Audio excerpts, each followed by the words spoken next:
मुखे बोलवी सद्गुरु बुद्धिदाता अहं भारहा वागवी कोणमाथा जडो भावना रामदासी सदाती नमस्कार त्या ब्रह्मचैतन्यमूर्ती जरी जरी वणिधेनु आठवी वत्स नित्य जननी करीत कामे बालकापासी चित्त तदुपरी गुरुमाये लेकुराठे विप्रेम श्री सद्गुरु रामानंद तुम्हा प्रणाम आहे तू जननी मदीय न कळे अज्ञान मीले करू घाली गे मज प्रेम पाखर सदा दूरी नको गे धरू प्रेमे बाहत मुक्त कंठ करुनी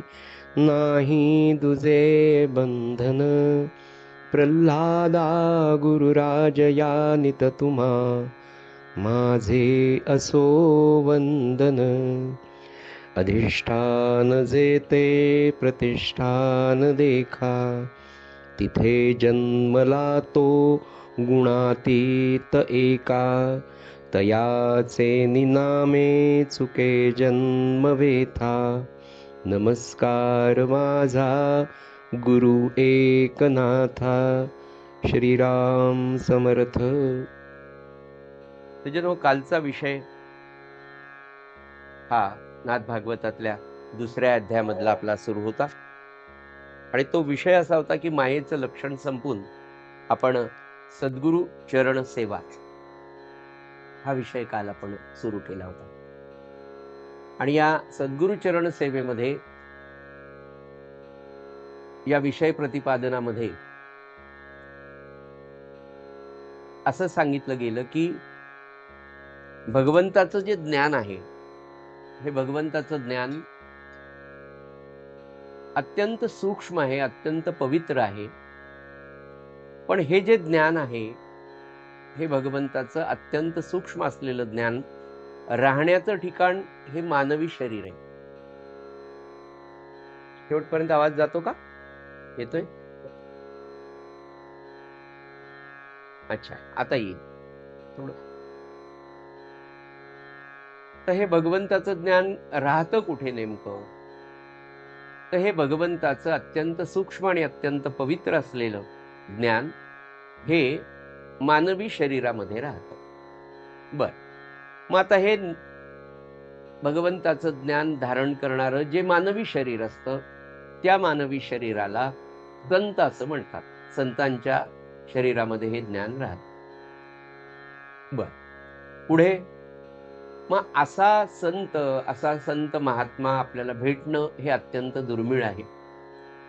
जन्मोजन्मीच्या पुण्यानंतर असा संत महात्म्याची गाठ पडणं हा विषय आपला मागे झालेलाच आहे आणि त्याच्यावर आपली निष्ठा बसणं आणि त्याच्यावर निष्ठा बसल्यानंतर आपण त्याला शरण जाणं आणि त्यांनी आपला स्वीकार करणं याला सद्गुरू असं म्हणतात। म्हणजे संत महात्मा हा सद्गुरू असतो, सद्गुरू हा संत महात्माच असतो। पुढे म्हणाले त्या संत महात्म्याच्या शरीरामध्ये जे भगवंताचं प्रेम किंवा जे भगवंताचं ज्ञान भरलेलं आहे ते त्याच्या अंतःकरणातलं ज्ञान तुमच्या अंतःकरणामध्ये येण्यासाठी काहीतरी विशिष्ट पात्रता तुमच्या सुद्धा मानवी देहामध्ये, मानवी शरीरामध्ये, मानवी अंतःकरणामध्ये काहीतरी विशिष्ट प्रकारची पात्रता येण्याची गरज आहे। बर, पुढे म्हणाले मग ही पात्रता येणार कशी? तर त्याचे दोन मुद्दे काल आपण पाहिले आणि ते दोन मुद्दे असे आहे की ते दोन मुद्दे असे सांगतात की एक गुरु आज्ञा पालन आणि दुसरं निसंशय भाव। या दोन गोष्टींनी ही पात्रता भक्ताच्या, साधकाच्या अंगी बांधली जाते आणि ती जर एकदा बांधली गेली तर मग तुम्ही ते भगवंताचं ज्ञान जे सद्गुरूंच्या अंतःकरणामध्ये आहे ते ज्ञान तुम्ही तुमच्या अंतःकरणामध्ये स्थिरावू शकता, ग्रहण करू शकता, सद्गुरू ट्रान्सफर करू शकतात। नाही तर मग छोटासा लाईट आहे त्याला मोठा 480 चा सप्लाय दिला तर तो उडून जातो।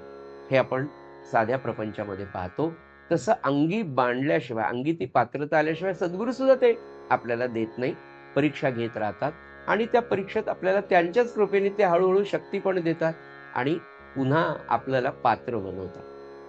आणि म्हणून या सगळ्या कारणांमुळे सकल संत, सगळे संत सद्गुरूंच्या सेवेला फार महत्व देतात. सद्गुरू असणं, सद्गुरू मिळणं, सद्गुरू प्राप्त करून घेणं, त्याच्यावर निष्ठा ठेवणं आणि निष्ठा ठेवल्यानंतर सद्गुरूंच्या आज्ञेप्रमाणे वागणं आणि त्या सद्गुरूंवर निसंशय असा सद्भाव अखंडपणे राहणं, ठेवणं हा अभ्यास आहे. नित्याच्या अभ्यासाशिवाय परमार्थ साधत नाही असं महाराज सांगतात. पण म्हणाले, आपला जो काल आपण थांबलो होतो तो पॉइंट असा की एक महत्वाची सूचना या परमार्थ शास्त्रामध्ये आपल्याला सांगितली जाते की जो संतांमधला सद्गुरू तुम्हाला भावलाय, तुम्ही निवडला म्हणा किंवा तुम्हाला आता त्याला सद्गुरू करायचं आहे, ज्याची सेवा करायची आहे, तर ती सेवा करत असताना तो खरा सत्पुरुष आहे का नाही, खरा सद्गुरू आहे का नाही, हे सुद्धा साधकांनी पाहून घ्यावं, शोधून घ्यावं. नवे नवे व्यवस्थित अभ्यास करून एकदा सद्गुरू व्यवस्थित, महाराज म्हणाले ना, बाबा सांगायचे नेहमी की साधू रात्री पाहावा आणि दिवसा पाहावा. त्याचा अर्थ तुमच्या मनातल्या सगळ्या शंका ज्या काही असतील त्या सत्पुरुषाविषयीच्या, त्या सगळ्या क्लिअर करून घ्याव्या. धर्मपुरीकर मामा फार सुंदर सांगायचे या बाबतीत. तर तसं तुम्ही सुद्धा सद्गुरू पारखून घ्या. उगीच त्यांनी सांगितलं, यांनी सांगितलं, यांना तो अनुभव आला, तो पहा, त्याच्यावर श्रद्धा ठेवा. पण तुमच्या अंतःकरणाला जोपर्यंत तो पटत नाही, आणि पुढे महाराज सुद्धा म्हणाले की कुठे कोण सद्गुरू कसा ओळखावा म्हणाले, तर जिथे गेल्यावर तुमच्या मनाला शांती मिळते, जिथे गेल्यानंतर तुम्हाला भगवंताचं प्रेम निर्माण होतं, जिथे गेल्यावर तुमचं अंतःकरण अंतर्मुख व्हायला सुरुवात होतं, असं ज्या ठिकाणी तुम्हाला जाणवतं, तो खरा सत्पुरुष, तो खरा सद्गुरू आहे. आणि असा पारखून मग त्याची सेवा करा म्हणाले, मग त्याला अनन्य भावाने शरण जा. पण ही मुभा परमार्थ शास्त्रामध्ये आपल्या भारतीय तत्वज्ञानाने दिलेली आहे की संत सद्गुरू पारखून घ्या, तुमच्या सगळ्या शंकांचं निरसन करून घ्या आणि मगच सद्गुरूला सद्गुरू म्हणून स्वीकारा. पण एकदा त्याला सद्गुरू, त्या संताला तुम्ही एकदा सद्गुरू मानलं ना, तर सद्गुरू म्हणून मानल्यानंतर या कंठामध्ये किंवा या कुडीमध्ये जोपर्यंत प्राण आहे तोपर्यंत आपली निष्ठा ढळता कामा नये. गुरूंच्या बाबतीतला व्यभिचार मान्यच नाही. सकल संतांना आप्पा नेहमी सांगायचे की अरे सगळे संत महापुरुष सद्गुरू आपल्याला काकासारखे, बाबांमध्ये आणि आपल्या काकांमध्ये तसा फारसा फरक नसतो. तरी पण आपला बाप हा आपलाच बाप असतो. काकांना आपण वडिलांइतकंच प्रेम करतो, वडिलांइतकाच आदर देतो, वडिलांइतकंच आपण त्यांच्याशी चांगलं वागतो. तरीही सामान्य प्रपंचामध्ये काका आणि बाबांमध्ये जो फरक आहे, मावशी आणि आईमध्ये जो फरक आहे, तोच फरक सद्गुरू आणि इतर संतांमध्ये. पण कुठल्याही संतांचा दुस्वास किंवा द्वेष मात्र कधीच करू नये. करताना नमस्कार सुद्धा करताना त्यांनी सांगितलं, ज्या ज्या ठिकाणी मन जाय मागितले त्या त्या ठिकाणी निजरूप तू मी ठेवितो सद्गुरू मस्तक, ज्या ठिकाणी तेथे तुझे सद्गुरू पाय होऊ. हा भाव म्हणजे अखंड त्याचं अनुसंधान. आणि तो माझा सद्गुरू कसा आहे याचं सुंदर वर्णन आजच्या या विषयामध्ये येणार आहे. तर ते म्हणाले, ज्याच्या सहवासामध्ये, आता सद्गुरू किंवा संत, विशेषतः सद्गुरू कुठे कोणाला म्हणायचं, तर दोन फार छान गोष्टी सांगितल्या की ज्यांच्या सहवासामध्ये तुमची वृत्ती ही अंतर्मुख होते, ज्यांच्या सहवासामध्ये गेलं की खरंच असं वाटतं की अरे बहुत आयु गेले, ज्यांच्या सहवासात गेल्यावर आपल्याला खरंच असं वाटतं की अरे मी इतक्या दिवस केवळ सामान्य प्राण्यांनी जसा प्रपंच केला, आहार विहार मैथून आणि निद्रा, एवढंच मी करतोय, मी काहीच केलं नाही, असं मन अंतर्मुख, आणि मला आता काहीतरी केलं पाहिजे, मी भगवंताचा झालो पाहिजे, मी भगवंताचा झालो नाही, अशा प्रकारचं अंतर्मुख मन होणं, आणि मला साधनेसाठी काहीतरी करायला पाहिजे, मला साधनाच करायची, मी मनुष्य म्हणून जन्माला आलो, तर मी कुठून आलो, मला कुठे जायचं, आणि हा सगळा जीवन प्रवास कुठे संपणार आहे, याचं साध्य काय, अशा प्रकारच्या मनाची अवस्था, अंतःकरणाची अंतर्मुख होण्याची अवस्था ज्याच्या सहवासामध्ये नाथ महाराज म्हणाले प्राप्त होते, तो खरा संत, तो तुमचा सद्गुरू होण्याच्या पात्रतेचा आहे, की मुळात तो सद्गुरू असतो. महाराजांनी, आता हे नाथ महाराजांनी सांगितलं, आपल्या महाराजांनी काय सांगितलं? आपले म्हणत असताना सद्गुरू किंवा गोंदवलेकर महाराजांचं चरित्र आणि वाङ्मय मला मनापासून भावलं. ते खूप सोपं आहे, ते सगळ्यांना वाटण्यासारखं आहे. तर महाराज म्हणाले, ज्याच्या सहवासामध्ये तुम्हाला भगवंताविषयी प्रेम निर्माण होतं तो संत जाणा म्हणाले. इतक्या सुंदर आणि शास्त्राला धरून महाराजांनी व्याख्या करून दिल्यात ना, की ज्याच्या सहवासात गेल्यानंतर तुम्हाला काहीतरी भगवंताविषयी करा वाटतं, भगवंताचं प्रेम तुम्हाला उत्पन्न होतं, असा संत. अहो, याच्या पुढे 2 गोष्टी आहेत बघा भगवत भक्ताच्या. मी तुम्हाला सांगितले असतील त्या सारख्या होतील, पण तेच तर चरित्र आपल्याला सारखं लक्षात ठेवायचंय ना. पारायण करायला आपल्या धर्मामध्ये कशाला सांगितले? खरं म्हणजे आता आपण जे काही पारायण करतो, सद्गुरू लिरामचे असेल, रामानंद तुकामाईंचे कोणते, आता तो अध्याय सुरू झाला की लक्षात येतं की याच्यामध्ये आता पुढची ओवी काय. काही तर आपल्याला मुखोद्गत झालेले आहेत की तोच दृष्टांत, ते कशाला रोज वाटायचं असं मलाही वाटायचं. काय तेच तेच पुन्हा पुन्हा वाटतंय तो असं सांगतो. नित्य पारायण आहे. पण खरंच जेव्हा एखाद्या ग्रंथाचे 100-125 पारायण तुमचे पूर्ण होतात ना, त्याच्यानंतर आपल्या लक्षात येतं की अरे, हा अध्याय मी वाचला होता, पण हा अर्थ मला कधीच कळाला नव्हता. महाराजांना हे सांगायचंय, या दृष्टांतातून मला हे शिकायचंय, हे मी इतके वेळेला वाचलं पण कधीच लक्षात नाही, आज पहिल्यांदाच येत आहे. आणि जेव्हा अशी सगळी भगवत कृपेची, सद्गुरूंच्या चरणी प्रेम करण्याची वेगवेगळी तऱ्हा, वेगवेगळ्या प्रेमाचे प्रकार भक्ताचे जेव्हा आपल्याला आचरायला मिळतात, ऐकायला मिळतात, तेव्हा असं वाटतं, बरं, इतक्या भगवंताच्या, इतक्या भक्तांच्या लीला सगळ्या ग्रंथांमध्ये सांगितल्या आहेत, की बाबा म्हणाले, इतक्या प्रकारचे भक्त आहेत पुराणांमध्ये सांगितलेले, की त्याच्यामध्ये नक्कीच आपण कुठेतरी बसू. विशेषतः मी जेव्हा विचार करतो तेव्हा पापी भक्तांमध्ये आपण नक्कीच बसू असतो कोणत्या तरी. आणि मग लक्षात, अरे, आपण त्या मानाने खूप कमी पापी आहेत असं लक्षात येतं. महाराज काय म्हणाले, की कोणत्या तरी भक्ताच्या तऱ्हेमध्ये तुमची तऱ्हा, म्हणजे तुमची पर्सनॅलिटी बसेल. हे किती छान आहे. म्हणजे आपल्याला केवढा मोठा सकारात्मक हे मिळतो, की अरे नाही, मी भगवंताचा होऊ शकतो. नाही नाही नाही, मला भगवंत प्राप्त होऊ शकतो, मला सद्गुरू मिळू शकतात, ते माझ्यावर प्रेम करणार आहे. महाराज म्हणाले ना, की ज्याच्या सहवासामध्ये भगवंताविषयी प्रेम निर्माण होतं तो संत समजावा.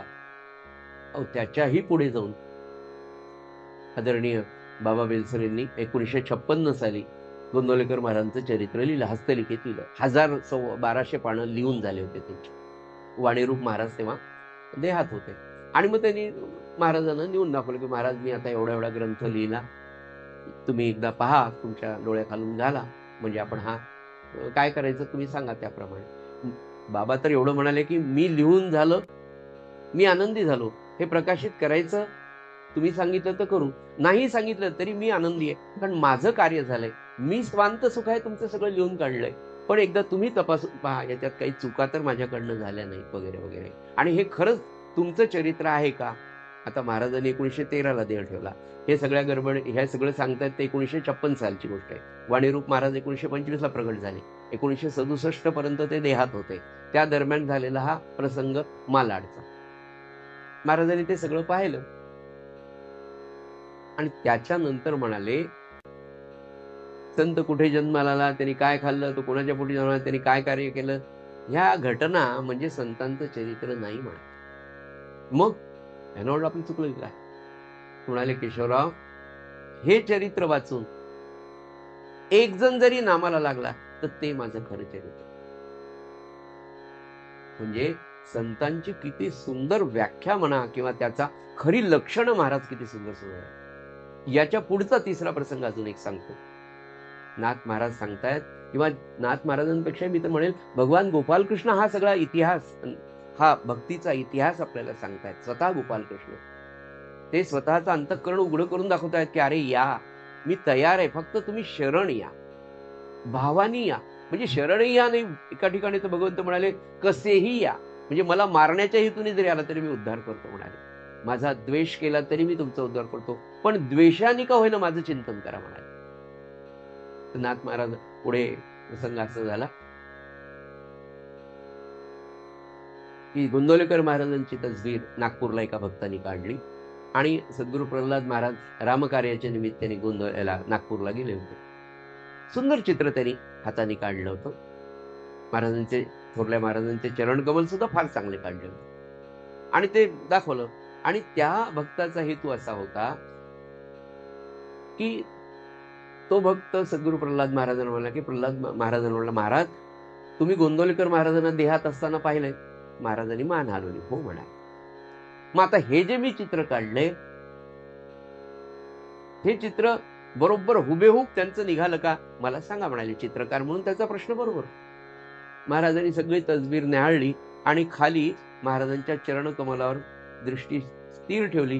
म्हणाले, मला बाकीचं तर काही आठवत नाही म्हणाले, पण चरणकमल जे आहेत ते अगदी जसेच्या तसे आहेत म्हणाले. आणि दुसरं, या तसबिरीकडे पाहून नाम घ्यावं वाटतं, म्हणजे ही महाराजांची तसबीर आहे. ही अनुभूती आपली सगळ्यांची आहे की नाही? की आपल्या घरी महाराजांसमोर तुम्ही 5 मिनिटं बसा, लगेचच आपण माळ शोधायला सुरुवात करतो. अरे काय नुसतंच बसलो महाराजांच्या समोर. अधिष्ठानाची जी किमय असते ना, तीही असते. अरे नुसताच बसला असता, ते ऐकू यायची गरजच नाही. ते आतून येतं, कारण ते दुसरीकडे कुठेच नाही. आतून येणारा जो आवाज आहे, आतून येणारी जी तुम्हाला स्फूर्ती मिळते की अरे तू नुसता बसला, किती वेळ झाला, नुसतं ते तेरा मेरा प्यार पाहायला लागला टीव्हीवर, नाम काही घेत नाही. हा आतून येणारा विचार हा आपला विचार आहे. कारण आपण टीव्ही लावलेला आहे. 15 मिनिटांनी आठवण होते, 10 मिनिटांनी आठवण होते, 2 मिनिटांनी, कधी कधी हळूहळू रिमोटच्या आधी माळ हातात येते आणि मग रिमोट येतो. तो रिमोटही सुटेल. आणि इतक्या जन्माच्या वासना आहेत ना, अजून पाहायचंच राहिले. मी माझ्या बाबतीत बोलते बरं, हे तुमच्या बाबतीत खरं सांगतो, बिलकुल बिलकुल. तर हे कधीतरी महाराजांच्या कृपेने आपलं नक्की होईल, हा विश्वास मला आहे. म्हणून नाथ महाराज म्हणाले ना की अरे तो इतका गोड आहे सद्गुरू, तो संत विषय इतका गोड आहे ना की नाथ महाराजांनी इतक्या ओव्या लिहिल्या. मी तुम्हाला समजा प्रत्येक ओळीचं ते मला चौथवे गुरुजींचंच आठवायला. ते अहो इतकं डिटेल सांगू नका, पण ते समोर जातात. प्रत्येक ओळी असं ही सोडू नये एवढी सांगत. पुढची ओळी आली की तिचा अर्थ सांगू नये, फारच गोड आहे. आणि मला असं वाटतं आपल्याला काही गडबड नाही. माझ्यावर तुम्ही सहमत आहात ना? म्हणजे मागच्या वर्षी मी पाहिलं होतं की 20 दिवसात 2 अध्याय झाले होते आणि आज 65वा दिवस आहे तरी दुसराच अध्याय चालला. म्हणजे या चातुर्मासात किती संपेल मला माहित नाही. इव्हन आपण किती आपल्याला तसं काही संपवायचं नाही म्हणा, पण तुम्हाला कंटाळा तर येत नाही ना असं. तर नाही श्रीराम. आणि मग पुढे म्हणाले की असा तो भगवंताचा विषय आहे म्हणाले सद्गुरुचरण. तर हे झाला सगळा प्रस्तावनेचा भाग, म्हणजे हा झाला संतांचा भाग. आता पुढे म्हणाले, खरं खरं नाथ महाराज आता फार सुंदर सांगतात. नाथ महाराजांसारखा महात्मा की जो खरंच किती आदर्श भक्त आहे हो, मला सांग की त्याच्या प्रेमापोटी भगवंताला त्यांच्याकडे घेऊन या वाटलं. आपल्याकडे किती माणसं येतात हो, जवळचे सुद्धा माणसं. नाही आपण या किती दिवस झाले आमच्याकडे, हो हो हो येतो येतो. अनंत कोटी ब्रह्मांड नायक साक्षात परमात्मा भगवान विष्णू राहवलं नाही त्यांना द्वारकेला, आपल्या रुक्मिणीला सगळ्या 16,177 सोडून नाही म्हणले 12 वर्ष प्रतिष्ठानमध्ये नाथ महाराजांकडे जर राहिला, तर तो भगवान आणि त्या भगवानावर, त्या भगवंतावर प्रेम करणारे नाथ महाराज यांच्या प्रेमाची उच्च अवस्था किती असेल. म्हणून ते नाथ महाराज सांगतात. आणि एवढा मोठा हा महात्मा काय सांगतो की भक्तीचा श्रेष्ठपणा फार कळणं कठीण आहे म्हणाले, फार कळणं कठीण. पुढे म्हणाले, कारण तिच्यामध्ये दृश्याचं बंधन नाही. भक्ती दृश्याचं बंधनच नाही. अखंड महाराज म्हणाले, हा भक्ती किंवा परमार्थ किंवा अध्यात्म हा स्वतःनी एकट्याशी खेळायचा खेळ आहे. एखाद्या दिवशी खरंच इतकं छान नामाची तंद्री फार कमी वेळेला लागते बरं महिन्यातून, पण एकदा लागली ना असं वाटतं आता खरं कोणी येऊ नये. आणि नेमकी त्यावेळेला बेल वाजते, पेपरचे पैसे राहिले द्या त्याला पाहिजे, काही कारण नसतं असतं का, आपण केवढ्या आनंदामध्ये असतो. नाथ महाराज म्हणाले, भक्तीचं महात्म्य सांगणं फार कठीण आहे म्हणाले, पण म्हणाले की भक्ती साधण्यासाठी सद्गुरूंची चरण सेवा करावी. चरण सेवा. आता म्हणाले सद्गुरू कुणाला म्हणावं, पहिल्यांदा पुन्हा सांग, फार सुंदर सांगितलं नाथ महाराज. नाथ महाराज म्हणाले की सद्गुरू कोणाला म्हणायचं. इतकं सुंदर ना की आपल्या मनात काही शंकाच राहत नाही. शंका तर नाहीच आपल्यामध्ये, पण आपल्याला आपल्या सद्गुरूंचं महात्म्य कळतं. आपल्याला आपल्या सद्गुरूंकडे असेल. आपलं धर्मशास्त्र सांगतं ना, सद्गुरू म्हणजे कोणतं म्हणले, सर्व शक्ती समन्विता, ज्याच्याकडे सगळ्या शक्ती आहेत. हो असणारच ना, ज्याला आपण परब्रह्म म्हटलं, ज्यांनी विश्व निर्माण केलं, त्याच्याकडे काय कमी असणार. साध्या नगरसेवकाची सहीसाठी आपल्याला 3 वेळा चक्रा मारावं लागतात उत्पन्नाच्या दाखल्यावर. अनंत कोटी ब्रह्मांड नायक ज्याच्या हातात असेल त्या भक्तासाठी तो काय नाही करणार. तर म्हणाले, नाथ महाराज सांगतात, सद्गुरू कोणाला म्हणावं? तर म्हणाले, आपल्या शिष्याला असलेली मरणाची भीती किंवा मरणाची चिंता जो कमी करतो तो सद्गुरू. बघा तुम्ही सगळ्या गोष्टी किती गंभीर, सगळ्यात मोठी भीती सगळ्या संतांनी सांगितलं की मानवाला, प्राण्याला जी असते ती मृत्यूची भीती असते. आणि ती भीती नाहीशी करणं हे खरं सद्गुरूंचं काम आहे. नव्हे त्यांनी सांगितलेलं साधन आपण केलं, त्यांच्या गुरु आज्ञेमध्ये जर आपण राहिलो ना, तर ही सुद्धा भीती मानवाची 100% कमी होते. नक्की होते. पुन्हा उदाहरण घेतो भाऊसाहेब केतकरांचं. आता हेच उदाहरण आपण जरी पाहिलं तर तशी उदाहरणं तुमच्या माझ्या नातेवाईकांमध्ये, तुमच्या माझ्या सद्गुरू प्रल्हाद महाराज, रामानंद महाराज, ब्रह्मचैतन्य महाराजांच्या शिष्यांच्या अनेक कुटुंबांमध्ये हे तुम्हाला पाहायला मिळेल. किती माणसं सांगतात आपल्याला की मी या दिवशी जाणार आहे आणि सांगतात आता घोंगडी टाक, आता मला खाली घे. म्हणजे मला काही गोष्टी मर्यादेमुळे सांगता येत नाही, पण मी फार जवळून पाहिलेले की अरे मी निघालो आता घोंगडी टाक, माझा जीव काही कॉटवर जात नाही म्हणाले, मला खाली घे, घोंगडीवर टाक, हा, आणि आता तीर्थ घे म्हणाले, टाक माझ्या ह्याच्यात आणि थोडे तुळशी पत्र ठेव म्हणाले. हा, आता श्रीराम म्हटले, गेले हो. सामान्य भाऊसाहेब तर किती म्हणाले, भाऊसाहेब म्हणाले, अहो मृत्यूचं काय? ते बाबा बिलसर त्यांना म्हणाले, भाऊसाहेब तुम्हाला भीती वाटत नाही का मृत्यूची? तर ते म्हणाले, अहो इथून मृत्यू म्हणजे काय म्हणाले, मरण म्हणजे काय? तर इथून उठायचं आणि महाराजांकडे जायचं. ही अवस्था एखाद्या सामान्य प्रापंचिक शिष्याला जो सद्गुरू आणून देतो, त्या सद्गुरूंची पावर किती असेल, तो सद्गुरू किती मोठा असेल, किंबहुना त्याच्या मोठेपणापेक्षाही इतक्या लौकिक अर्थाने जडमुडाला, अतिशय सामान्य प्रापंचिक माणसाला की ज्याच्या वासना सगळीकडनं भरलेल्या आहेत, अशाला त्या वासनातून मुक्त करायचं आणि त्याला असलेली सगळ्यात मोठी मरणाची भीती, चिंता कमी करण्याचं काम सद्गुरू करतात. म्हणून ते म्हणाले की जो सद्गुरू आपल्या शिष्यांच्या मनातली मरणाची चिंता कमी करतो तो खरा सद्गुरू. नाथ महाराजही ते सांगतात जे समर्थांनी सांगितलं की साधं मंत्रतंत्र देणारे अनेक गुरु घरोघरी पडले म्हणे, अडक्याला 3 आहेत समर्थ म्हणाले. समर्थांचा आपण तो भाग पाहिला होता पालमकर टीचरांकडे दासबोध वाचला तेव्हा, की सद्गुरूंचं वर्णन करताना गुरु कोणाला म्हणावं आणि सद्गुरू कोणाला म्हणावं याच्यावर 2 समास समर्थांनी जवळपास लिहिलेले की म्हणजे हे मंत्रतंत्र देणारे असे गुरु घरोघरी आयते तुम्हाला मिळतील म्हणाले. पण म्हणाले, कोण म्हणाले तर भगवान गोपालकृष्ण म्हणाले. भगवान गोपालकृष्ण म्हणाले की शिष्याला भगवंतापर्यंत जो पोचतो तो खरा सद्गुरू म्हणाले. असं भगवान गोपालकृष्ण सांगतात. एवढा मोठा परब्रह्म असलेला गोपालकृष्ण पण सांदीपनी ऋषींच्या आश्रमामध्ये जाऊन राहिला आणि लाकडं तोडले होते. गुरुमाईंनी दिलेले छोटे हरभरे घेऊन जाव सकाळी आणि दुपारपर्यंत ती लाकडं तोडून आणावी, गुरुमाईला द्यावी, गुरुमाईला स्वयंपाकामध्ये मदत करावी. द्वारकाधीश जो पुढे होणार होता, पण त्याचं अंडर ट्रेनिंग कुठे होतं? सांदीपनी, उज्जैनला. कुठे? भगवान गोपालकृष्ण इकडे. उज्जैन कुठे? पहा, तिथे सांदीपनी ऋषीचा आश्रम आजही आहे. अतिशय सुंदर आश्रम आहे. जेव्हा आपण उज्जैनला आता तर जाच, महाकालेश्वराचं दर्शन आहे, तो कॅरिडोर तर आहेच आहे, पण त्याबरोबर सांदीपनी ऋषींचा आश्रम अवश्य पहा, जिथे भगवान गोपालकृष्णांनी आपलं अध्ययन केलेलं आहे, जिथे ते सद्गुरूंना शरण गेलेले, जिथे त्यांना सुदामा नावाचा अत्यंत गोड असा मित्र मिळाला. हे आपल्या मुलांना सुद्धा नेऊन दाखवा कशी असते फ्रेंडशिप असो. पुढे म्हणाले, शिष्याला भगवंतापर्यंत जो पोचवतो तो खरा सद्गुरू. आत्मज्ञान करून देणारे सद्गुरू खरं म्हणजे तेच देव असतात, तेच मायबाप आहेत आणि तेच आत्मा किंवा ईश्वर आहे असं नाथ महाराज सांगतात. सद्गुरूंचं वर्णन करताना ते म्हणाले, जे तुम्हाला आत्मज्ञान करून देतात ना, तोच खरा तुमचा मायबाप, तोच तुमचा देव, तोच तुमचा आत्मा किंवा तोच तुमचा ईश्वर, नाथ महाराज सांगतात. पुढे म्हणाले, सद्गुरूंचा महिमा तर अगाधच आहे.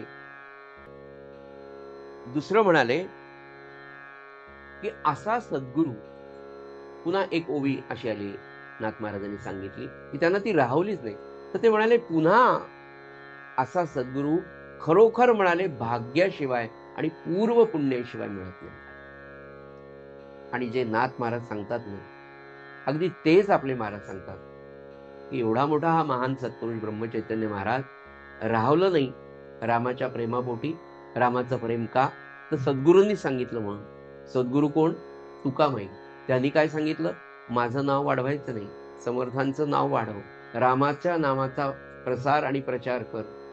म्हणून गोंदवलेकर महाराजांनी गोंदवल्यात आल्यावर रामपाठ लिहिला आणि त्याच्यात म्हणाले की माझ्या भाग्यासी नाही मिती. एवढा सुंदर रामपाठ लिहिला, पण त्याच्या शेवटच्या चरणांमध्ये ते म्हणाले, माझ्या भाग्यासी नाही मिती, तू भेटलासी जगत ज्योती, आता कळेल तैशा रीती, उद्धार गती करी माझी. आपल्या तुकामाईंसाठी हे लिहित आहेत, आपल्या तुकामाईंसाठी.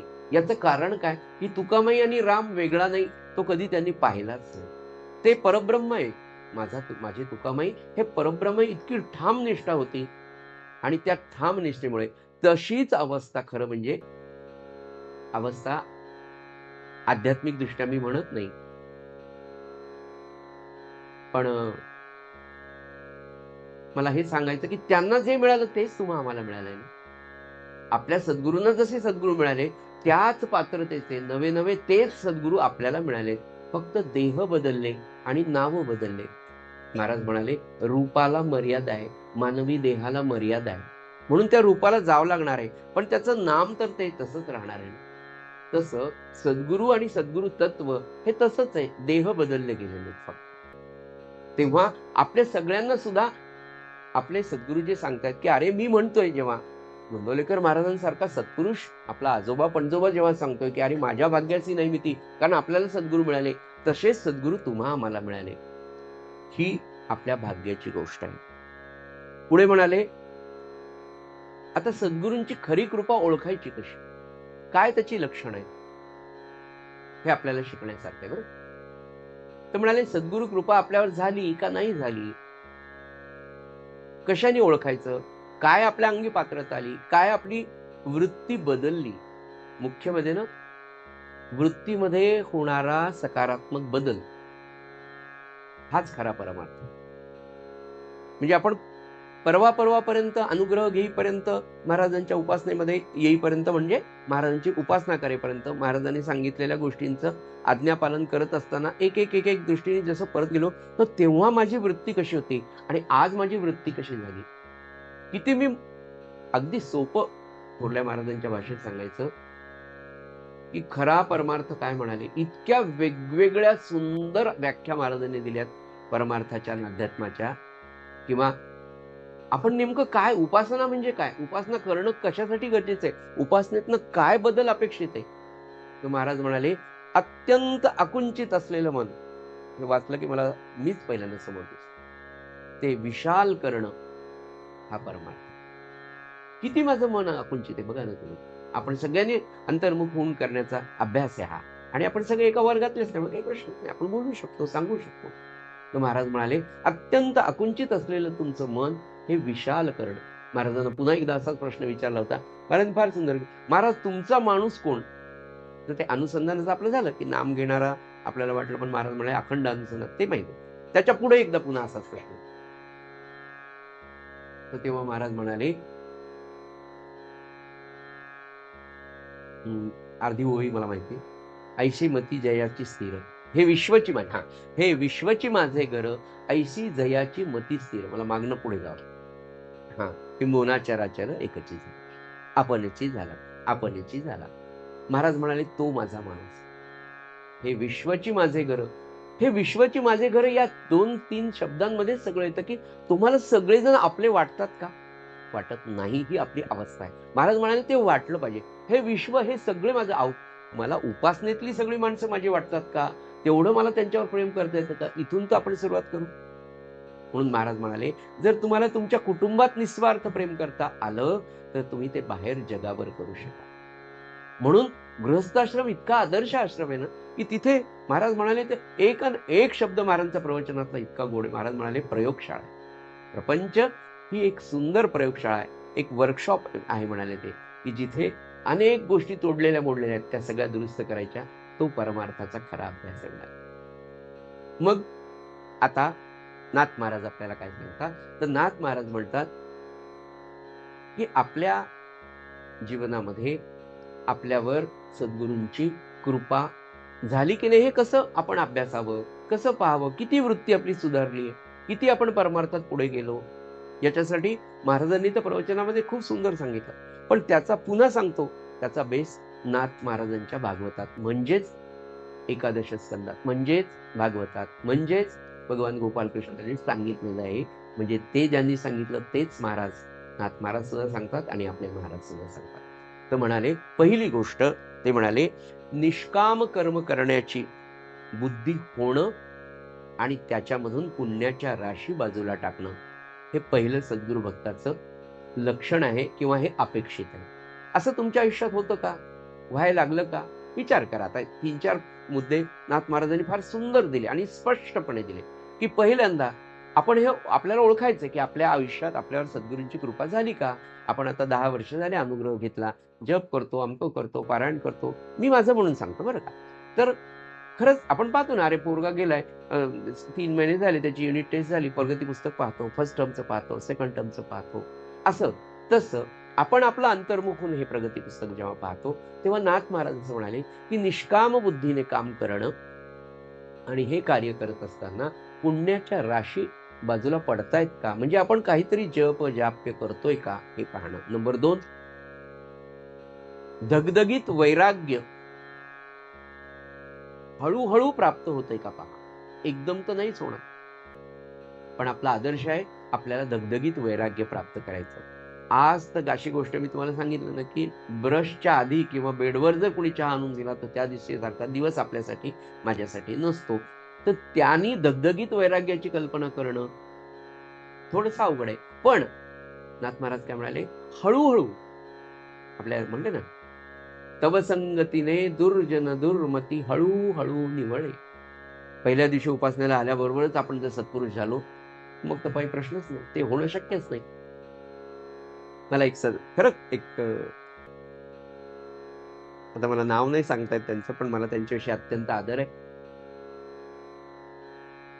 तर ते म्हणाले आणि झाले ते म्हणाले, मी 8-9 वर्षाचा होतो,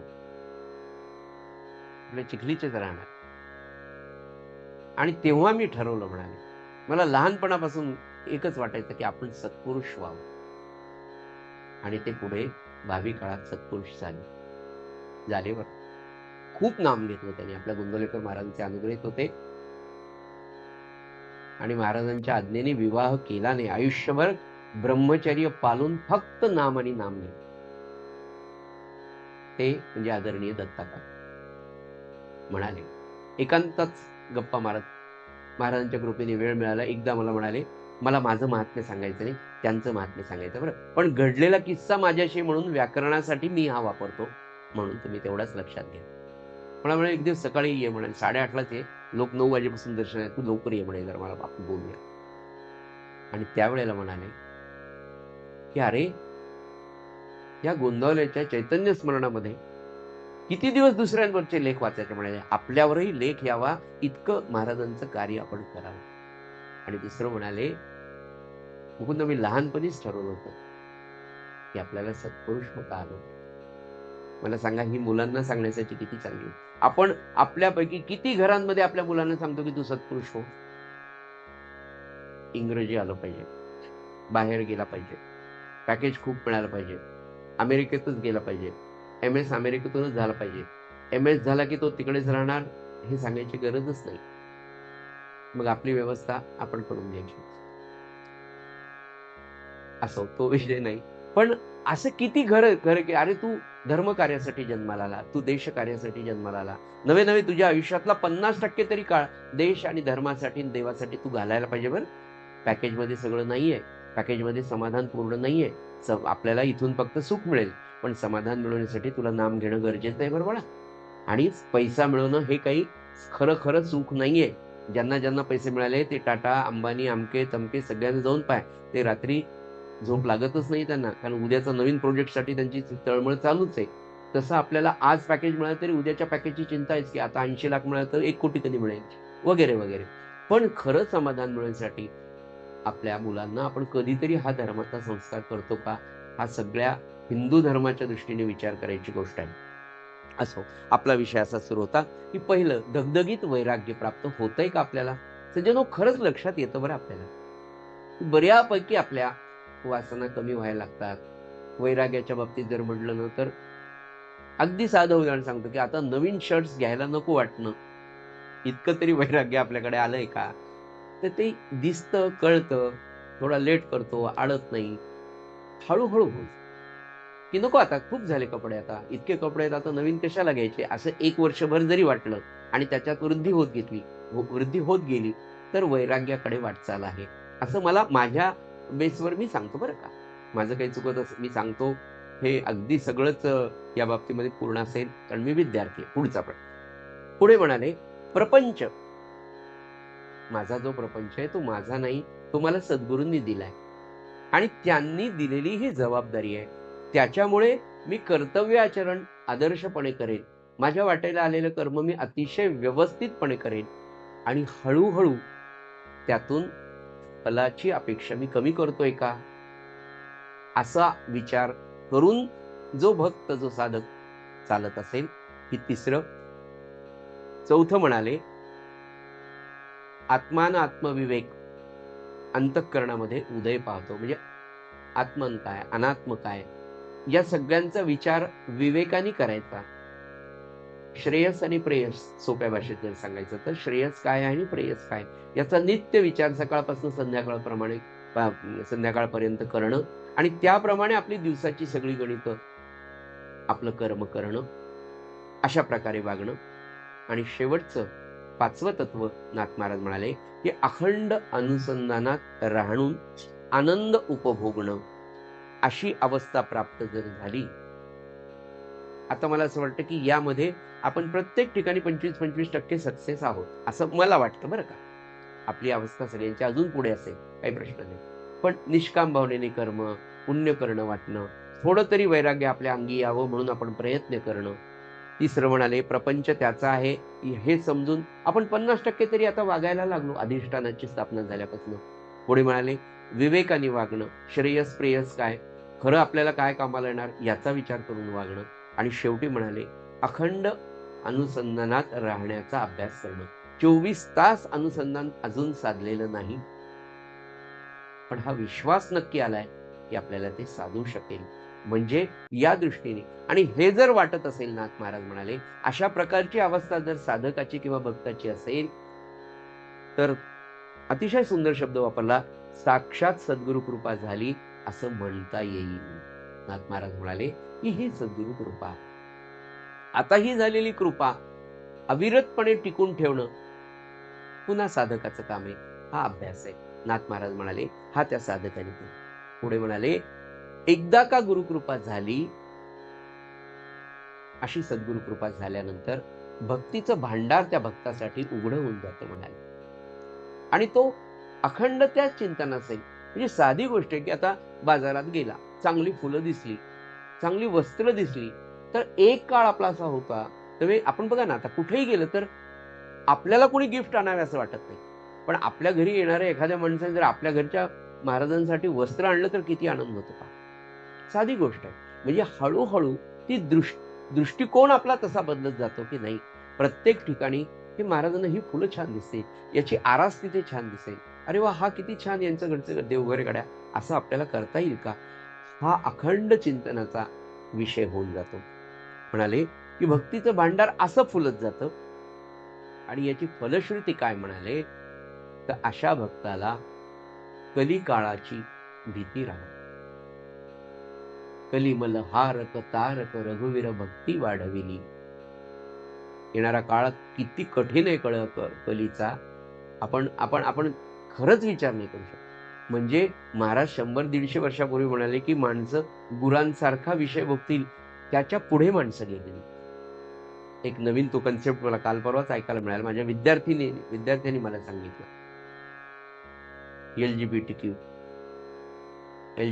LGBTQ का असं काहीतरी आहे ना, नवीन कन्सेप्ट अमेरिकेत आली, तुम्हाला माहित नाही वाटतं. भयानकच. विचारच करू शकत नाही. विचारच करू शकत म्हणजे आपला विचार इतका भयानक जग, मुलं, मुली, सोसायटी, देश इतक्या खालच्या स्तरापर्यंत गेले, की इथे मी या व्यासपीठावरून तुम्हाला ते सांगूही शकत नाही. पण जग असं चाललंय आणि त्या अमेरिकेतल्या त्या वाऱ्याची हवा, वाऱ्याची काय म्हणू तुम्हाला, झुळूक म्हणू का? पुण्यामध्ये तो मोर्चा निघाला.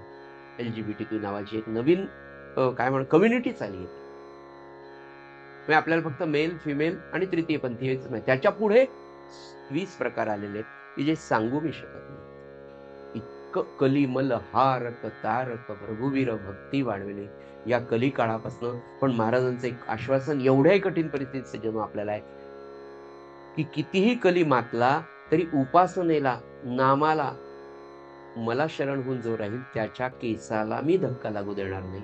इतकी परिस्थिती, इतकं छान आश्वासन महाराजांनी. पुण्यामध्ये त्या विषयाचा एक मोर्चा निघावा आणि त्याच्यावर पुण्यातल्या लोकांनी कार्य करावं, महाराष्ट्रामध्ये ते यावं. इतकी भयावह परिस्थिती या कलियुगामध्ये आहे. तेव्हा नाथ महाराज सांगतात, की असा जर भक्त राहिला या भावनेने, की नाही तू मला हे कार्य दिलंय, तू मला जन्माला घातलंय, तुझा हा प्रपंच आहे, मी तुझ्या चरणी वाहून तुझ्या आज्ञेने मी हा प्रपंच करतोय, अशा राहणाऱ्या भक्ताला मात्र कलिकालाची भीती राहत नाही. भक्तीमुळं भवाचं भय, भव म्हणजे प्रपंच, संसार, भवाच्या भये काय भीतो सलंडी, धरी रे मना धीर धाकाच तरी समर्थ असं सांगतात, तर त्याला भवाची सुद्धा भीती राहत नाही. या प्रपंचातल्या अनेक प्रकारची जी दुःख आहे, आणि हा प्रपंच 21, 22, 23व्या शतकामध्ये इतका अजून भयानक होत जाणार आहे. पण तरीही सांगतो, की भारतीय तत्वज्ञान, भारतीय अध्यात्म आणि भगवंताची भक्ती यावश्चंद्र दिवो करो राहणार. पुन्हा सांगतो, त्या सत्पुरुषांनी सांगितलं, की 100 माणसांमध्ये केवळ 2च माणसं प्रामाणिकपणे भगवंताची भक्ती करणारे असते. पण त्याच्या पुण्यावर हे 98% माणसं जगत असतात. नवे नवे हे विश्व चालत असते. पुढे म्हणाले, आता सद्गुरूंचा विषय निघाला. नाथ महाराजांना समर्थांसारखंच झालं, की त्यांना ते म्हणाले उपमा देऊ शकत नाही. जगामध्ये कुठलीच उपमा अशी नाही की जी सद्गुरूंना आपण देऊ शकतो. ते म्हणाले, आई बाबा इतके प्रेमळ असतात. खरंच ना, या जगामध्ये जन्म देणारे, जग दाखवणारे आणि केवळ आपलं कल्याण व्हावं एवढाच एक उद्देश घेऊन काम करणाऱ्या 2 व्यक्ती असतात, ते म्हणजे आई बाबा, मायबाप. नाथ महाराज म्हणाले, पण हे मायबाप एवढा जन्म तुम्हाला देतात, हे जग दाखवतात, पण अधोद्वारापासून तुमची निर्मिती मायबाप करतात म्हणाले. पण सद्गुरू त्या अधोद्वाराचा स्पर्शही तुम्हाला भावी आयुष्यात कधी होणार नाही, भावी जन्मांमध्ये कधी होणार नाही. तो गर्भवास चुकवण्याचं काम सद्गुरू करतात. आणि दुसरं म्हणाले, ते मायबाप तर आहेच आहेत, ते मायबाप आहेत, पण मायबाप जरी असले तरी ते सनातन आहे. जन्मोजन्मी तुम्हाला सद्गुरू म्हणून प्राप्त करतात आणि एका जन्मामध्ये तुमचा हा गर्भवास चुकवतात. पुनरपि जन्मम, पुन्हा नाहीच अशी अवस्था, असा मायबाप सद्गुरू. पुढे म्हणाले, कुलदेवतेची उपमा दिली. तर कुलदेवतेचं क्षेत्रच त्यांनी सांगितलं, की कुळापुरती तुमची ती मर्यादित आहे, कुलधर्मापुरतीच ती मर्यादित आहे, कुलधर्मापर्यंतच ती सगळ्यांचं कल्याण साधते. सद्गुरू मात्र तसा नाही, तो सनातन आहे, तो सर्व शक्ती समन्वित आहे. तो कर्तुम अकर्तुम अन्यथा कर्तुम तुमच्यासाठी करतो. अन्यथा कर्तुम म्हणजे अगदी स्पेशल. कर्तुम म्हणजे जी गोष्ट होत नाही ती करून दाखवतो. कर्तुम अकर्तुम, जी गोष्ट होऊ शकत नाही अशी पण करतो. आणि अन्यथा कर्तुम म्हणजे सद्गुरू अगदी कितीतरी, अगदी तुमच्या माझ्या सामान्य जीवनात आपल्याला माहिती का आता हे होणंच शक्य नाही, कार्य हे काम आपल्याकडनं होणंच शक्य नाही. पण काय लीला महाराज करतात, कोणाला कुठे उभं करतील आणि तुमचं कार्य करून टाकतील, आपल्या लक्षात सुद्धा येणार नाही. अन्यथा कर्तुम, स्पेशल केस फॉर यू, याला म्हणायचं अन्यथा कर्तुम. आणि ह्या सगळ्या शक्ती तुमच्या माझ्या सद्गुरूंकडे आहेत. आपण सगळे खरंच भाग्यवान आहोत, हे आपल्याला इतके छान सद्गुरू प्राप्त होते. पुढे म्हणाले, हे सगळं सद्गुरू करतात. करून अकर्ता या भावनेने अखंड राहतात म्हणाले. पुढे म्हणाले, देवाला देवपण सद्गुरू देतात. ब्रह्माला, परब्रह्माला ब्रह्मपण सुद्धा सद्गुरूंच्या वाक्यांमुळे आहे. असे सद्गुरू परब्रह्म समान सुद्धा होत नाहीत.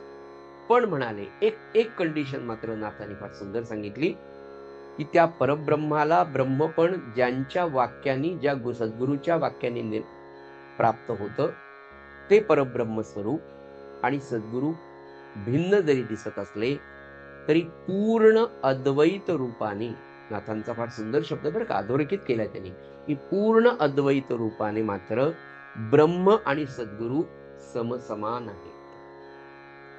ब्रह्माला ब्रह्मपण जरी देणारे असले तरी ते ब्रह्म समसमान आहे. म्हणून आपण गुरुगीतेतला श्लोक म्हणतो ना, की गुरु साक्षात परब्रह्म. तात्पर्य असं आहे सज्जन हो त्याचं, की या ब्रह्माला ब्रह्मपण प्रगट करणाऱ्या सद्गुरूंची थोरवी अगाध आहे, यात शंकाच नाही. ब्रह्म सगळ्यांचं प्रकाशक आहे, पण त्या ब्रह्माला प्रकाशक म्हणून सद्गुरू लागतो, की मोना सद्गुरूच त्याचा प्रकाशक आहे. सद्गुरूहून पूज्य कोणीच नाही. पण म्हणाले नाथ महाराजांनी फार सुंदर गोष्ट, अतिशय महत्वाची गोष्ट सांगितली. पण म्हणाले, सगळ्या तुमच्या माझ्यासारख्या साधकांना, भक्तांना नाथ महाराज म्हणाले, की कृपया सद्गुरूंना मनुष्य म्हणून पाहू. रामानंद महाराजांच्या चरित्रात एक ओवी येते, की मग त्यांचा देह आणि तुमचा देह सारखा दिसला तरी त्यांचे चरण कमल आणि तुमचे पाय सारखे नाही. इतर पाणी आणि गंगेचं पाणी पाणी म्हणून जरी सांगितलं असेल तरी गंगेचं पावित्र्य हे इतर जलाला नाहीये. पुढे म्हणाले, मनुष्य भावनेने पाहू नका. आणि म्हणून मला वाटतं, की आपण जे म्हणतो ना, की नारायण तू प्रल्हादारे, स्वामी जगाचा तू श्रीपती, पण अज्ञानाने जन हे तुझला, पहा किती रे नर म्हणत. त्याचे 2 दाखले देतो. ज्यांनी हे पद लिहिलं ते नंदू मामा, आपण त्यांना परिवारामध्ये नंदू मामा, त्यांचं नाव देवीदास पंत मोहरी. हे नागपूर जवळच्या कोराडीच्या वीज प्रकल्पामध्ये माझ्या माहितीप्रमाणे डेप्टी इंजिनियर म्हणून रिटायर्ड झाले. वयाच्या 18व्या वर्षी पॉलिटेक्निकला असताना यांना अनुग्रह मिळाला. आज त्यांचं वय 75-76 वर्षांचं आहे. आता जे 2 ग्रंथ प्रकाशित झाले महाराजांचे, खंड 1 खंड 2, सद्गुरू प्रल्हाद महाराज चरित्र आणि वाङ्मय, त्यांनी लिहिले. ते म्हणाले, माझा अनुग्रह ज्या दिवशी झाला त्या दिवशीची कथा अशी, की माझी आजी, माझी आई, माझे बाबा, आमचे सगळे मामा मामी, काका काकू, आत्या, आमचा सगळा परिवार हा सद्गुरू प्रल्हाद महाराजांचा अनुग्रह. आणि मी आजी बरोबर नेहमी जायचो. महाराजांची श्रद्धा आहे, महाराज आहेत, खूप छान आहेत, अमकं आहे तमकं, पूर्ण श्रद्धा होती म्हणे. आजी म्हणली, अरे आता तू आलाच आहे खेरड्याला, म्हणाले, तर मग अनुग्रह सुरू आहे तर पटकन अनुग्रह घे ना. ते म्हणले, अनुग्रह घेतल्याने काय होतं? मी तरुण होतो म्हणाले. ती म्हणे, अरे रामाचं दर्शन होतं, आपलं सगळं चांगलं होतं, आमचं. तुला रामाचं दर्शन झालं का आजी? आजी म्हणे, आजी फार सुज्ञ होती, शिकलेली नव्हती, पण सुसंस्कृत होती. आजी म्हणाली, मला माझा अनुग्रह झाला, पण मला रामाचं दर्शन झालं नाही. याचं कारण महाराज सांगतात तितका जप माझ्याकडनं झाला नाही रे म्हणे, म्हणून नाही झालं. पण अनुग्रह झाला आणि महाराजांनी सांगितल्याप्रमाणे जप केला तर रामाचं दर्शन होतं म्हणे. मग मला काही तुझं पटत नाही म्हणे. मग ती म्हणे, महाराज तिथे समोर महाराजांचे अनुग्रह सुरू झाले, रघुपती राम, हरे राम हरे राम. तर मी गेलो म्हणाले तिथे. त्यांनी सांगितलेली गोष्ट आहे मला खेरड्यामध्ये. मी तिथे गेलो म्हणे. तिथे गेलो, उभा राहिलो. आता पॅन्ट शर्ट घातलेला असं. महाराजांचा एक अनुग्रह झाला. पुढे लोक रांगेत बसलेलेच होते म्हणे, खूप लोक होते म्हणे. आणि असं असं महाराजांनी पाहिलं माझ्याकडे, असं विचारलं डोळ्यांनी, काय? महाराज, मला तुम्हाला एक प्रश्न विचारायचा. महाराज म्हणे, हो विचार ना बाळा. शांती ब्रह्म, विचार ना बाळा म्हणाले. महाराज, अनुग्रह घेतल्यावर रामाचं दर्शन होतं का? क्षणाचाही विलंब लावू नये. नक्की होतं म्हणाले. अरे रामाचं दर्शन काय, तू राम होशील म्हणाले एका क्षणात. मग मला अनुग्रह देता का? हो, ये म्हणे धोतर नेसून. गेलो म्हणे धोतर नेसून आलो. ते काय लागतं? काहीच लागत नाही, तू ये म्हणे, फक्त तुझं अंतःकरण, तुझा हा देह पाहिजे म्हणलं इथे अनुग्रह घेईपर्यंत. गेलो म्हणे तसा. गेलो महाराजांसमोर बस झालं. ते पाद्यपूजा झाली, आमक वरून शाल टाकली, हरे राम झाले आणि अनुग्रह दिला. काय वाटलं म्हणे महाराजांना? मला तुम्हाला काय सांगायचं, नाथ महाराज सांगतात की आपल्या सद्गुरूंना मनुष्य म्हणून पाहू नका. तर म्हणाले माझा अनुग्रह झाला. आणि महाराजांनी काय केलं म्हणे, अरे बाळ म्हणले ही माळ घे म्हणे. स्वतःच्या गळ्यातली माळ गेली. आता मला या 15 मिनिटामध्येच माझ्या अंतःकरणामध्ये, माझ्या वृत्तीमध्ये एवढा बदल झाला म्हणाले की मला ती माळ सोडवेच ना. मी ती माळ घेऊन जे जप करायला लागलो, तर जेवायला गेलो तर डाव्या हातात माळ, जप सुरू. रात्री 11:30ला झोपेपर्यंत. त्यांनी सांगितलं बरं मला, अगदी खोटं काही. इतका जेव्हा मी झोपलो तेव्हा ती माळ माझ्या छातीवर पडली. सकाळी उठलो की पुन्हा श्रीराम, फक्त स्नानापुरती स्वच्छ मुखमार्जन बांधून की पुन्हा की महाराजांनी मला माळ दिली आणि या माळेवर जप करायचा. आणि माळ घेतली आणि जप केला की रामाचं दर्शन होणार. 18-19 वर्षाचा पॉलिटेक्निकचा. 3 दिवस तिथेच राहिलो. उत्सव होता म्हणाले, मग आजी बरोबर वंजाबरोबर मस्त 3 दिवस तिथे राहिलो. तो तेच सूत्र अशा प्रकारे माझा जप सुरू होता. 4थ्या दिवशी उत्सव संपला आणि मी मेकरला राहत होतो म्हणे. मेकर खिरड्यावरून मेकरला निघालो. माझ्याजवळ पिशवी, एकटाच होतो. पूर्ण बसमध्ये जप. मेकरच्या बसस्टँडवर उतरलो. तिथून आमचं घर होतं म्हणजे ते बसस्टँडवरून, खालच्या बसस्टँडवरून गेलो. हातात एका उजव्या डाव्या हातात पिशवी, उजव्या हातात माळ. काही लाज वाटली नाही, काही नाही. मी म्हटले लहान होतो म्हणे, 18 वर्षाचा. इतकं सुंदर सांग. आणि गेलो म्हणाले तर आमच्या मेकरच्या घराच्या ओट्यावर, असे जुना काळ, ओट्यावर आमचे आजोबा बसलेले होते. आजोबा बसले. त्यांना एवढं कौतुक वाटलं का, हे लेकरू आपलं माळ घेऊन आलं. सुनबाई, नंदू आला आणि त्यांनी नक्की अनुग्रह घेतलेला दिसतो बरं का म्हणे, त्याला काहीतरी गुळाचा शिरा कर. अरे बा, गेलो घरी.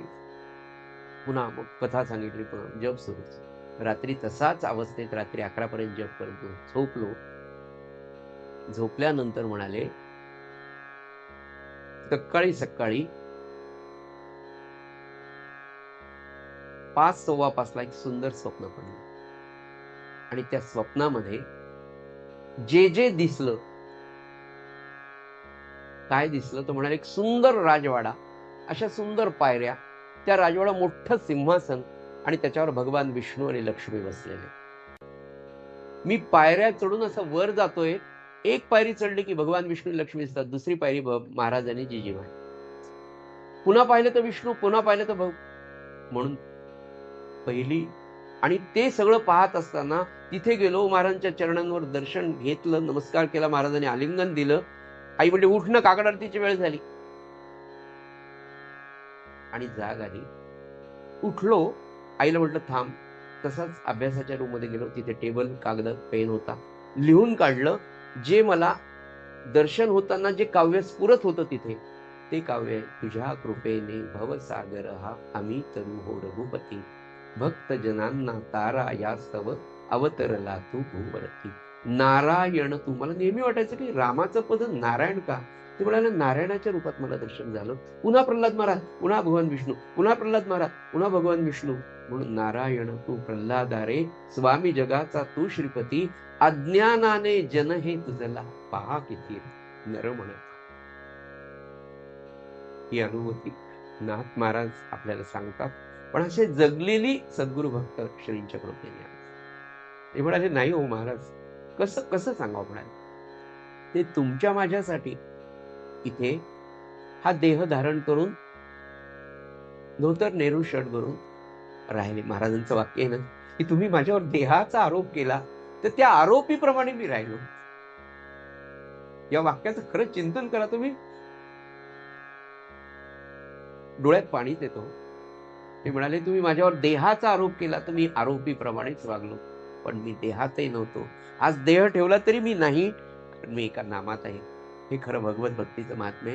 झालेली सेवा सद्गुरूंच्या चरणी अर्पण करूया.